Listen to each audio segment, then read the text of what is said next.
इस वीडियो में जिस ड्रग का रिव्यू कर रहे हैं उसका नाम है रोजावी और जिसके अंदर एक्टिव ड्रग आती है रोजुवा स्टैटिन। साझा फार्मास्यूटिकल्स की ये प्रोडक्ट है और जैसे आप देख सकते हो स्टैटिन ये वो क्लास ऑफ मेडिसिन है जो इंसान के कोलेस्ट्रॉल को कंट्रोल में रखता है। जो लोग मोटापे का शिकार हैं और उनका कोलेस्ट्रॉल भी बढ़ा रहता है उन लोगों ये मेडिसिन इस्तेमाल होती है। इसकी जो डोजेज हैं 5 मिलीग्राम में मिलती है, 10 मिलीग्राम में मिलती है, 20 मिलीग्राम में मिल सकती है, 40 मिलीग्राम में भी ये अवेलेबल होती है। और इसकी मुख्तलिफ तरह की टैबलेट्स हैं, जैसे इस तरह की शक्ल में आपको ये टैबलेट्स मार्केट में मिल सकती है। और जैसे मैंने जिक्र किया कि ये इंसान के कोलेस्ट्रॉल को कंट्रोल करता है। जैसे हमारे जिस्म में कोलेस्ट्रॉल है, इसके मुख्तलिफ तरह के हमारे बॉडी में फंक्शंस हैं, लेकिन मसला तब होता है जब कोलेस्ट्रॉल अपनी नॉर्मल हद से ज़्यादा बढ़ जाए। तो क्या होता है कि ये हमारी ब्लड वेसल्स को ब्लॉक करना शुरू कर देता है। अगर इंसान की ब्लड वेसल ब्लॉक होना शुरू हो जाए तो ब्लड फ्लो इधर से आगे नहीं जाएगा। तो एंड के ऊपर अगर कोई ऑर्गन है, कोई हार्ट है या ब्रेन है और वहां पे ब्लड फ्लो नहीं जा रहा तो हार्ट अटैक हो सकता है, स्ट्रोक हो सकता है, बंदा मर सकता है। लिहाजा जब आप ये रोजावी की टैबलेट लोगे ना, ये टोटली कोलेस्ट्रॉल की सिंथेसिस को बंद करवा देगा। तो जब कोलेस्ट्रॉल बनेगा ही नहीं तो फिर आपके जिस्म का कोलेस्ट्रॉल बहुत खूबसूरत कंट्रोल में रहेगा।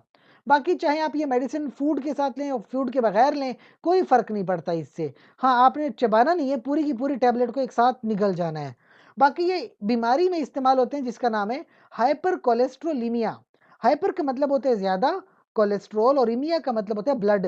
कि जब ब्लड में कोलेस्ट्रॉल के लेवल नॉर्मल से ज्यादा बढ़ जाए जिसकी वजह से हार्ट अटैक हो सकता है, स्ट्रोक हो सकता है, तो 10 से 20 मिलीग्राम की गोली सुबह में या शाम में आप ले सकते हो इस प्रॉब्लम से बचने के लिए।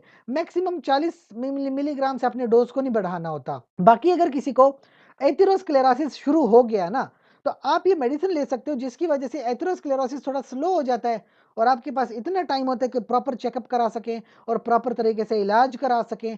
10 से 20 मिलीग्राम की डोज है, 40 मिलीग्राम से बढ़ानी नहीं होती। अगर आप एशियन पॉपुलेशन है, चाइना, पाकिस्तान, इंडिया, बांग्लादेश से बिलोंग करते हैं तो 5 मिलीग्राम से शुरू कीजिएगा, 20 मिलीग्राम तक मैक्सिमम जाएं और देखें कि आप पे कोई फर्क पड़ता है कि नहीं पड़ता।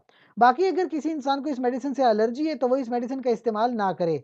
अगर किसी के लिवर का मसला है तब भी वो इस मेडिसिन का इस्तेमाल ना करे। साथ ही साथ अगर किसी को प्रेगनेंसी है तो प्रेगनेंसी में कोई भी मेडिसिन हो अपने गायनेकोलॉजिस्ट के मशवरे के मुताबिक इस्तेमाल करें। बाकी इस मेडिसिन से अक्सर लोगों को थकावट महसूस होती है, हड्डियों में दर्द होता है, कब्ज हो जाती है। अगर इस तरह के मसले मसाइल बहुत बढ़ गए हैं और आपसे बर्दाश्त नहीं हो रहे हैं, फौरी तौर पर डॉक्टर से मशवरा करें। कोई भी मेडिसिन हो डॉक्टर की हिदायत के मुताबिक इस्तेमाल करें। इसके अलावा अगर हमसे हमसे कोई सवाल है कमेंट सेक्शन में पूछें। जाते जाते चैनल को लाइक करें, कमेंट करें, शेयर करें, सब्सक्राइब करें। शुक्रिया।